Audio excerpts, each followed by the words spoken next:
to see somebody in as many different circumstances as we can. So it's one less thing that we have to put on the risk. So it's nothing specific.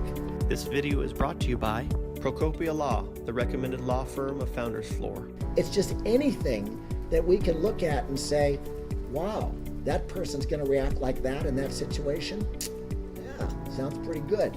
Well, if somebody's an experienced CEO and we know they've been, close to, their company has been close to death and they pulled a rabbit out of their hat and pivoted and raised more money, being a first-time entrepreneur is just harder, right? Because you just don't have as much to go on. Then everything else becomes more important. The kind of people you hire, your ability to hire other great people to follow you. That's a real big deal. You're going to build a big company. You're going to hire a lot of people. You're going to hire a lot of executives.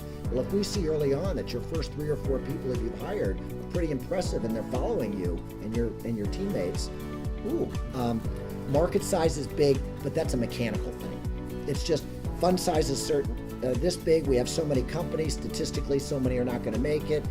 We have to have a certain size. You can only grow at a certain rate.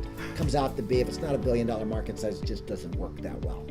The execution plan, that's another thing where if you come in and say, I'm going to build $1 billion company and I only need to raise $2 million, it's already a flag. They really don't appreciate, the entrepreneurs, they probably don't appreciate that there hasn't been a company in the history of companies that have made it to $1 billion with $2 million invested. There's other ways to get around that. Well, we think we can only need $2 million to get to profitability, but as we're successful, we're going to raise more. There's ways to just talk through that. You don't have to say you're going to raise $50 million and scare everybody away. But in reality, if the company's going really well, you're going to get a lot more than $50 million, and it's easy because everybody wants money and a good deal, as we've seen in the papers.